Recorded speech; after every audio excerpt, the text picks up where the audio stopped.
12 tahun plus 1 hari boleh didaftarin.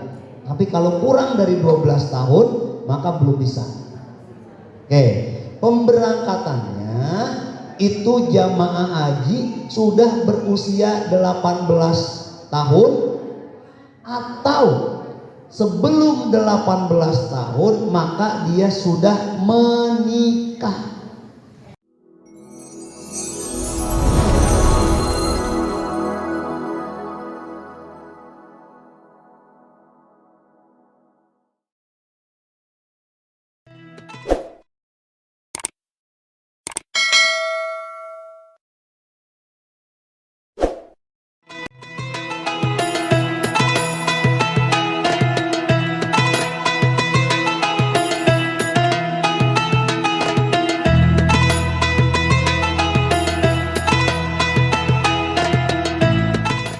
Anak ibu usianya belum 18 tahun tapi sudah punya anak 3, boleh nggak?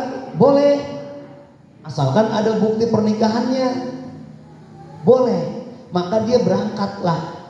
Karena kemarin ada 4 jamaah haji yang tertolak sistem dia usianya belum 18 tahun. 4 orang 2024 kemarin yang tertolak sistem. Oke, lanjut Pak Ustaz. Selanjutnya persiapan apa? Tadi verifikasi, yang kedua sekarang persiapan dokumen. Bapak Ibu sudah diminta belum dokumen pribadinya oleh yayasan? Sudah? Apa saja?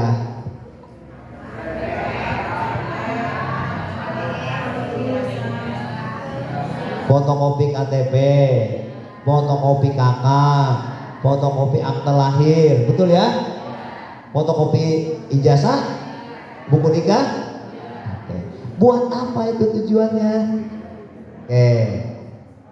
Bapak Ibu, ketika nama Bapak Ibu muncul sebagai jamaah yang harus verifikasi, maka kita sebar tuh datanya dan surat kepada KPIH dan KUA. KUA memverifikasi, kemudian di dalam undangan itu kita minta jamaah haji agar dipersiapkan dokumennya. Dokumen yang diminta itu KTP, KK, akte lahir, buku nikah, ijazah dan lain-lain. Buat apa? Kita mau cek ini namanya udah sama belum. Dari mana? Dari tulisannya Bapak Ibu. Karena ada nama yang tulisannya beda. Misalnya nama saya Salim, di KTP saya Salim, di ijazah saya Ak Salim, di buku nikah saya Salim HS. Itu kan beda-beda. Nah, maka ini harus diverifikasi. Tanggal lahir dan orang tua. Ini hati-hati beda. Makanya diminta dulu. Setelah diminta kita verifikasi, kita akurin namanya. Bener enggak? Bu, sekarang kalau ibu mau perubahan data di Disduk Capil itu harus sidang. Kalau ibu merubahnya kakak nggak sidang, tapi kalau merubahnya akte lahir nih Pak Suherman, ini sidang. Nggak cukup 1 bulan, bisa lebih. Sementara kita butuh waktu cepat. Makanya dari sekarang nih diverifikasi. Nah, setelah data ibu benar, maka data ibu kita usulin. Buat apa? Buat pembuatan Udah dipanggil belum buat paspor? Yang udah punya, coba mana? Paspornya udah punya Pak? Bekas umroh? Masya Allah, Alhamdulillah. Yang udah punya paspor dari umroh, Alhamdulillah. Tapi dicek tanggal expirednya. Karena tanggal expirednya itu nanti 31 Desember 2025. Yang di bawah tanggal itu mending bikin baru. Yang sudah punya paspor tapi bukan bekas umroh, bukan setelah umroh, misalnya bekas wisata, dicek lagi. Kenapa? Karena kalau paspor wisata boleh 1 suku kata. Kayak Pak Suherman, namanya Pak Suherman, sama saya Salim 1 suku kata, boleh. Kalau buat paspor jalan-jalan, misalnya ke Singapura, ke Thailand, ke Turki boleh. Tapi kalau buat ibadah, haji dan umroh harus 2 suku kata minimal. Lah, kalau kurang gimana? Nah, ini harus dijelasin. Kalau kurang namanya salim, 1 suku kata, maka ditambahin. Bukan ditambahinnya saya nambahin nama sedekah bubur lagi, bukan. Tapi ditambahin dari mana? Dari nama orang tua saya.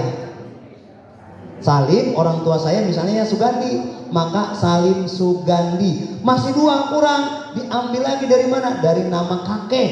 Kakek dari mana? Dari bapak. Jelas nih. Jadi nanti kalau nama di paspornya panjang, ada 3, jangan ngomel. Kenapa? Karena Arab itu mintanya seperti itu, bukan kemauan kita. Lalu kalau yang sudah punya paspor gimana? Yang namanya kurang, di endorsement. Endorse itu apa? Ditambahin namanya. Dari mana nambahinnya? Itu tadi, dari nama orang tua. Bang Haji, kapan jadwal bikin paspor? Hah? Hari Kamis ibu. Nanti ibu hari Kamis ke Kemenak 3 Raksa bikin paspor. Harusnya bikin paspor itu di imigrasi Tangerang, cuma karena kita ada kerjasama MOU namanya dengan imigrasi, maka kita fasilitasi.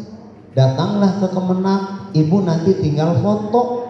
Kalau ibu datang daftar di imigrasi, sekarang boleh daftarnya online, tetapi jadwalnya dikasihnya bisa 3 bulan. 3 bulan baru foto. Habis foto belum tentu langsung jadi, ada yang salah, ngulang lagi, jadwal ulang lagi. Ya, karena ibu bapak harus sudah ngumpulin paspor, maka kita fasilitasi tadi, dokumen ibu kirim duluan. Kita cek, udah cek, maka kita kirim ke imigrasi. Di imigrasi tinggal di jadwal. Nah, jadwalnya hari Kamis, berarti udah titik aman 1. Ya, karena bapak ibu sudah punya paspor nih. Kalau sudah punya paspor, nanti bapak ibu akan di biometrik visa bio. Biometrik visa bio itu buat apa? Biometrik visa bio itu bapak ibu, orang yang mau berangkat haji itu harus punya visa. Visa itu apa? Visa izin tinggal sementara untuk ibadah. Di mana? Di haji. Caranya sekarang itu nggak seperti tahun-tahun sebelumnya, begitu baru mau berangkat visanya baru dibuat. Enggak. Sekarang pemerintah Arab Saudi pengen visanya duluan. Melalui apa? Melalui aplikasi. Aplikasinya namanya apa? Aplikasinya namanya Visa Bio.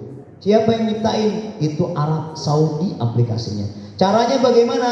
Nanti ketika bapak ibu sudah punya paspor, paspornya nanti kita bawa, ibunya datang lagi ke sini, nanti kita bisa bio. Bagaimana caranya? Kita pakai handphone. Sekarang sistemnya online. Online apa online? Alhamdulillah, berarti masih diperhatiin Pak Haji. Sengaja saya salahin. Gitu. Online. Bagaimana caranya? Nanti paspornya kita scan, kemudian nanti ibu wajahnya kita scan, sama enggak nih wajahnya sama yang dipoto paspor. Kemudian kalau oke, nanti jarinya nih 10. Bapak ibu, pengalaman tahun lalu banyak yang gagal. Loh, kok bisa? Bisa. Yang pertama bapak ibu nih, kebanyakan ibu-ibu nih yang gagal. Waduh, kok ibu-ibu terus? Bu, maaf ya, maaf nih memang. Kalau laki-laki mah karena pekerja keras nggak pernah make up gampang. Kecuali bapak ibu punya apa ya, sesuatu gitu loh, yang sifatnya aneh. Itu bisa jadi nggak bisa. Saya jelasin ibu-ibu dulu. Bu, di foto paspor ibu make upnya standar, nggak medok-medok cina. Standar lah, standar. Tapi jangan tersinggung ya. Standar. Jadilah tuh di foto paspor. Begitu jadi kita scan. Pada saat jadwal Pisabio, ibu datang lagi ke sini dipanggil. Ibu dandangannya medok banget, kayak orang mana gitu. Pakai lipstick ya namanya ya, lipstick. Pakai ini, pakai badai. Beda ibu, kita scan, kita foto, dia nolak. Nih, nanti pakai jilbabnya rame. Maaf, kayak gini sama ibu. Sementara di paspor polos. Jadi ibu ingetin, waktu dulu foto paspor pakai jilbabnya apa, datang pada saat biometrik minimal samain jilbabnya. Kalau orangnya makan udah sama ya, samain ibu. Itu yang pertama. Yang kedua, ibu, pada saat foto paspor, ibu nyengirnya nyengir kuda. Kan kadang-kadang kalau di foto kita nyengir kuda ya Pak Haji. Nggak boleh kelihatan gigi. Ya, nanti di scan-nya susah itu ibu. Nah, yang ketiga, kalau bapak-bapak mah enak. Yang ketiga nih ibu-ibu, biasanya kan pakai body lotion ya. Bener ya? Biasanya pakai apa yang buat cuci piring? Hah? Sunlight. Ibu ketawa beneran.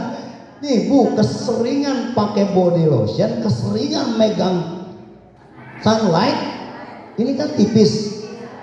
Ini di scan-nya susah ibu. Ayo, ayo, ayo, mulai dong megang-megang tangan. Nah. Iya ibu, mudah-mudahan berdoa sama Allah gampang. Lagi-lagi bukan nakutin ibu. Nih ibu-ibu dulu, bapak-bapak tenang aja. Nih, yang standar aja. Kadang kalau yang udah licin banget, halus banget. Kan sebetulnya kalau kita laki-laki senang ya Pak ya, tangan ibu-ibu atau istri kita dipegang licin, senang. Tapi ada sisi negatifnya, dimana pada saat Pisabio nanti susah. Kenapa? Karena Pisabio itu nanti bukan ditempelin, bukan gini, bukan ditempel. Nah, tangan ibu gini, nanti ya, harus sesuai banget. Kenapa? Karena bapak ibu pada saat bikin paspor kan udah sidik jari gini kan, trek 10 jari. Nanti kita ngakurinya di scan. Tangan ibu gini, handphone kita di atas. Nih, saya contohin mana handphonenya. Nih, tangan ibunya, maaf ya, gini. Nih, nanti kita gini, akurin semua. Jadi sidik jari ibu harus sama, harus ketemu. Kadang kalau ibu-ibu karena tangannya halus banget, misalnya yang kerjanya di kantor, atau sering pakai body lotion, atau sering gosok-gosok piring, kan halus nih seratnya, itu rada susah. Tapi ibu tetap optimis, semuanya ada Allah. Pokoknya semuanya ada Allah, udah optimisnya itu.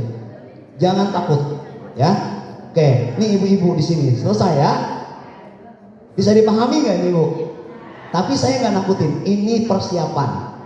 Nah, tinggal ke bapak-bapak, Pak, gantian ya. 2024 dan 2023 ada jamaah laki-laki, bapak-bapak, jabatannya jauh. Dia pernah jadi jawara di zamannya, itu di Pisabio-nya susah Pak Haji. Di scan, di foto nih, nanti bapak berdiri di tembok, kita scan. Kita scan itu foto tapi di aplikasi Pak. Setiap kali di scan, lepas peci. Kecuali ibu itu tetap pakai jilbab. Tapi jilbabnya jangan nutupin jidat. Ini bapak-bapak setiap kali di scan matanya merah. Tapi kalau enggak di foto scan biasa. Belum nyampe sidik jari, belum. Baru scan gagal lagi. Tidak Pak, tunggu ya. Yang lain kita beresin. Beres. Udah beres semua, tinggal lihat. Enggak bisa. Nyerah kita, nyerah. Udah nanti ya. Kita fokus yang lain lagi. sampai 3 kali waktu. Terakhir keempat itu dipanggil ke kantor. Ini bukan nakutin Pak, itu ada insting, nggak tahu kita dari mana itu insting. Pak bawa dompet nggak? Bawa, buka, dompetnya ditaruh jauh, dipoto, nggak bisa juga. Pak batu cincin, buka, masih juga. Aduh ini apa ini ya? Masih merah Pak, merah kayak segala itu, maaf. Pakai gesper, pakai, buka gesper. Ini si Aki susah banget ini ya Allah. Jadi matanya tuh kayak mata kucing Pak. Kita udah bingung nih semua, saya dan teman-teman tuh bingung. Waduh, masa iya ini orang gara-gara bisa bio berangkat? Bismillah coba. Akhirnya Pak, baju dia pakai jas dibuka, udah buka semua. Ke teman pli, taruh di ruangan Pak Kasih, kan jaraknya jauh. Kita di luar, ditaruh, ya nggak pakai gesper, pakai celana, pakai kaos oblong, pecinya dibuka. Itu setelah dilepasin semua, kecuali baju sama celananya Pak, baru bisa. Aneh tapi nyata, ketemu hal-hal kayak gitu. Baru dipotong, kan awalnya dipotong. Kalau dipotong nggak bisa, susah.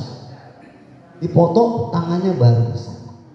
Nah, bapak-bapak, boleh kita pekerja tapi jangan terlalu banyak kapal. Kita kan punya kapal ya. Kita mau orang kaya tahu? Iya, karena kita biasa macul, biasa megang barang, biasa megang golok. Jadi kita orang kaya, punya kapal. Bagi yang punya, bagi yang nggak apa-apa. Ini yang mudah-mudahan nggak terlalu tebal, nggak terlalu tipis, insya Allah mudah. Hikmahnya apa tadi saya sampaikan, bapak-bapak yang masih percaya dengan hal-hal klinik untuk ibadah mah, ya jangan terlalu yakinin dulu, karena nanti bapak ibu bawa cincin nggak kepake di Mekah mah. Ya, pokoknya percaya nggak percaya tapi itu terjadi. Bapak ibu nanti pada saat bisa bio yang pakai cincin emas maupun cincin apa, nanti jangan dibawa dulu ya, disimpan karena harus dibuka. Oke, lanjut Bang. Nah, kemudian bentar. Kemudian ibu bapak akan dilakukan istitoah. Istitoah itu apa? Tadi sudah dijelasin sama Bapak dokter. Istitoah itu menjadi syarat wajib. Syarat wajib dari dinas kesehatan bagi jamaah yang berangkat haji. Makanya di situ manis tatoa ilaihi sabila, yang mampu, salah satu diantaranya dari kesehatan. Bapak Ibu, nanti hasil kesehatan inilah yang menentukan Bapak Ibu bisa bayar pelunasan atau tidak. Kalau Bapak Ibu enggak sehat, Bapak Ibu enggak istitoah, surat keterangan istitoahnya enggak keluar dari dinas kesehatan, maka dia terintegrasi, ibu tidak akan bisa bayar pelunasan di bank. Walaupun nama Bapak Ibu muncul. Jadi kesimpulannya, ibu harus dapetin dulu nih sehatnya. Ibu harus istitoah dulu. Setelah ibu istitoah, kemudian ibu punya paspor, ibu dari bisa bio, barulah ibu nanti turun daftar nama-nama yang berhak melunasi, maka ibu bayar pelunasannya. Enak kalau semuanya berjalan sesuai dengan skenario Allah. Amin ya robbal alamin. Udah beres nih dokumen, pasporan udah, visa bio udah, cek kesehatan istitoah sudah, tinggal pembinaannya. Apa itu? Nih Bapak Ibu akan mendapatkan bimbingan manasik haji. Lanjut Bang. Bimbingan manasik haji kita, lanjut. Bimbingan manasik haji kita nanti ada beberapa tingkatan Bapak Ibu. Yang pertama, bimbingan manasik haji yang dilakukan di masing-masing yayasan. Nih seperti ini. Ini minimal Bapak Ibu dapat bimbingan dari yayasan 15 kali. Ibu udah berapa kali? Baru? Kedua apa baru? Kedua? Dua. Berarti ibu masih punya 13 kali lagi. Kenapa? Jangan sampai jamaah ini nanti khususnya laki-laki, sebab ada jamaah yang gak pernah ikut bimbingan manasik, itu pakai ihram aja gak bisa. Coba Bapak Ibu pakai ihram nih pada saat kita mau tawaf dan sa'i, mana yang ditutupin pundaknya? Yang kiri apa yang kanan? Bingung kan? Tuh.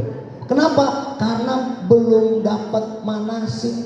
Maaf sebelumnya, yang demikian itu biasanya nih jamaah-jamaah yang tidak ikut yayasan.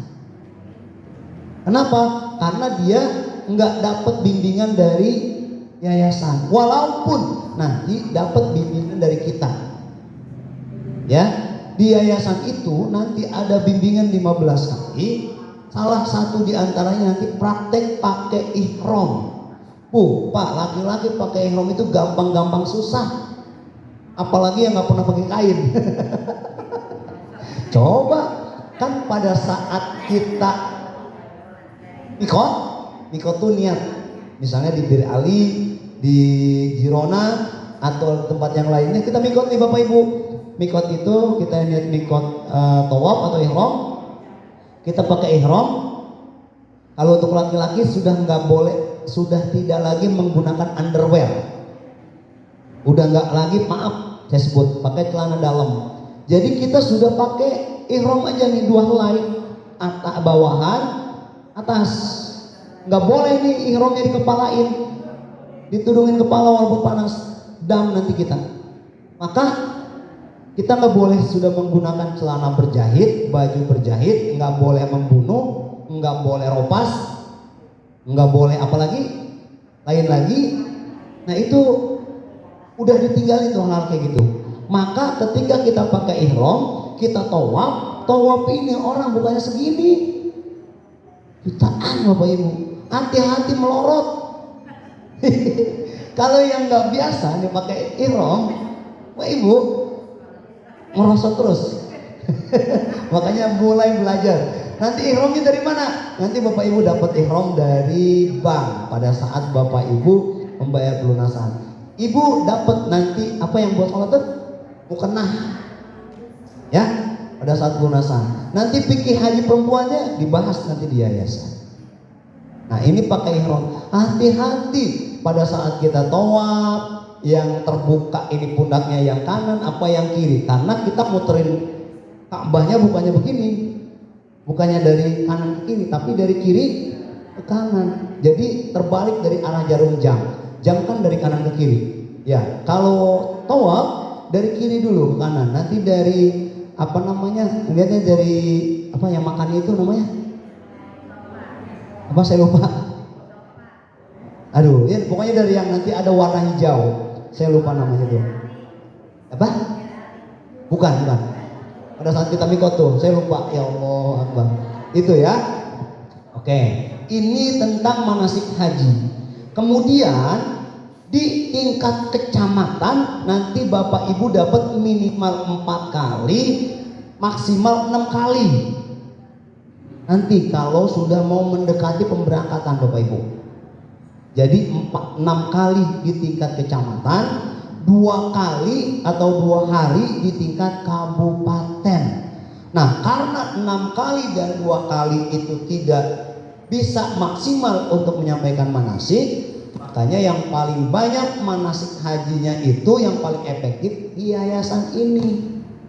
Makanya setiap ada undangan manasik, Bapak Ibu, maaf kalau misalnya tidak datang itu rugi. Nah, karena akan ketinggalan informasi, ketinggalan ilmu dan lain sebagainya. Jadi Bapak Ibu ketika namanya sudah muncul nih, Ibu Bapak sudah mempersiapkan diri. Setiap hari manasik haji wajib. Kenapa? Karena setiap minggu pasti materinya beda-beda. Di materi itulah Bapak Ibu harus benar-benar, walaupun nanti dikasihin buku manasik haji, tapi secara teknisnya kan kita belum tahu. Nanti oleh KBIHU itu biasanya ada praktek. Praktek di sini dekat nih, yang di BSD. Dulu mah di Cikolek ya, sekarang di BSD. Dekat bagaimana nanti kita mulai tawaf, bagaimana kita mulai sa'i, bagaimana pada saat kita lari-lari kecilnya. Kan ada tanda-tanda. Kalau yang udah umroh kan mungkin tahu, tapi kalau yang belum umroh kan belum tahu, Bapak Ibu. Nah, inilah persiapan sebelum keberangkatan. Setelah Bapak Ibu sudah manasik, Bapak Ibu sudah praktek dan lain sebagainya, Bapak Ibu bayar pelunasan. Di pelunasan itu berapa nilainya? Tahun 2024 nih Bapak Ibu, kita bercermin di 2024 kemarin. Pelunasannya semuanya adalah 58 juta. 58 juta itu boleh Bang saya sebut? Boleh? 58 juta itu dikurangi pendaftaran 25 juta. Itu yang resmi dari pemerintah. Nanti biasanya, maaf Bapak Ibu, karena Bapak Ibu manasik setiap minggu, kemudian 15 kali, biasanya nanti ada biaya tambahan dari yayasan. Buat apa? Buat Bapak Ibu manasik. Ini kue dari mana? Ya, orang haji mah biasanya kalau hitung-hitungan nanti di sananya suka dihitung lagi loh. Ya maaf gitu, kita ngalamin. Pak Haji Herman tanya, saya sama Pak Haji Herman sama-sama petugas. Ya. Nah, Bapak Ibu, setelah Bapak Ibu pelunasan, datanya diserahin ke kami, barulah kita susun manifest. Sebelumnya namanya pra-manifest. Dikirimlah pra-manifest dari yayasan ke kita. Kita cek. Nah, nanti di pra-manifest itu mana yang suami istri, mana yang anak orang tua, duduknya bersebelahan. Sebelah. Ayo. Nanti kalau udah jadi namanya manifest. Manifest ini Bapak Ibu daftar namanya dari mulai Indonesia, kemudian di Pondok Gede, kemudian di Arab Saudi, kemudian di pesawat, balik lagi ke Indonesia harus sama. Enggak boleh beda. Makanya dalam menyusun manifest itu hati-hati Bang Haji. Jangan sampai yang bukan suami istri duduknya dipasangin. Suaminya di mana? Istrinya di mana? Nah ini ngambek gitu. Ya nggak boleh. Nanti harus itu untuk di pesawatnya Bapak Ibu. Ya di pesawatnya, bukan di hotel sananya, bukan. Tenang. Kemudian nanti Bapak Ibu akan dapat namanya kloter terbang. Pesawat namanya kloter. Ibu nanti ada di pesawat berapa? Ibu nanti dapat berangkat rombongannya gelombang berapa? Gelombang 1 atau gelombang 2. Apa bedanya? Gelombang 1 ibu bapak berangkat lebih awal, nanti pesawat kalau gelombang 1 itu dari Indonesia Soekarno-Hatta langsung menuju Madinah. Di Madinah turun, ibu nanti dapat hotel. Bu, ingetin di Madinah ini hotelnya blok musim. Artinya blok musim, ibu datang baru boleh masuk. Kayak kita di sini nginep di hotel. Kalau aturan sana misalnya jam 2 boleh dibuka, ibu datang jam 10, ibu datang jam 12, ibu datang jam 11, apalagi jam 8, ibu belum boleh masuk. Di Madinah nih ya, karena dia semi blok musim. Jadi kenapa? Karena banyak jamaah yang belum turun. Nanti dia pindah lagi, gantian. Jadi kalau belum jam 2 belum boleh masuk. Makanya kemarin di Madinah itu katanya ada jamaah yang terlantar. Sebetulnya bukannya terlantar. Ibu datang jam 10 bareng dengan koper berantakan, kopernya ibunya datang, kemudian yang sudah ada di hotel mau turun. Jadi crowded itu nyamprok, bentrok. Nah dia turun jam 11, walaupun dianya sudah turun, ibu belum boleh masuk dulu. Kenapa? Karena harus dibersihin semuanya. Dibersihin, begitu jam 2 barulah ibu dikasihin kunci, baru boleh masuk. Nah, yang penting ibu jangan panik, jangan ngatur diri sendiri, nanti diatur sama ketua kloter. Ya, pokoknya yang di sininya maaf, yang di sininya pejabat yang di sininya pengusaha, yang di sininya bos, nanti udah di Mekah mah sama. Semuanya jamaah, semuanya tamu Allah. Ya, ingat prinsipnya itu ibu bapak. Ya, kemudian nanti distributor koper jamaah. Bapak ibu, setelah bapak ibu bayar pelunasan, bapak ibu dapat koper. Kopernya ada 3 nih. 1 koper besar, saya lupa ngasih contoh. Koper besar buat apa? Buat pakaian atau kebutuhan ibu. Berapa beratnya? Maksimalnya 33 kilo, nggak boleh lebih, kurang boleh. Koper besar nih, isinya apa aja? Nanti akan dicatetin oleh KBIH-nya, oleh yayasannya. Kedua, koper cabin yang ditarik-tarik nih, ya. Suka ditarik-tarik kan? Itu namanya koper cabin. Berapa beratnya? Beratnya 7 kilo. Nggak boleh lebih. Apa isinya? Ihram biasanya. Yang ketiga, tas rempang. Nih, nah tas ini jangan sampai lepas. Apa isinya? Dokumen pribadi, dompet dan lain sebagainya. Nih, di koper itu ibu nanti ditulis nama ibu, nomor porsi, kloter, nomor handphone, sama foto yang gede. Foto ibu, kenapa? Nanti koper itu datangnya, berangkatnya bareng sama ibu. Dari sini ibu nyerahin ke kantor, ke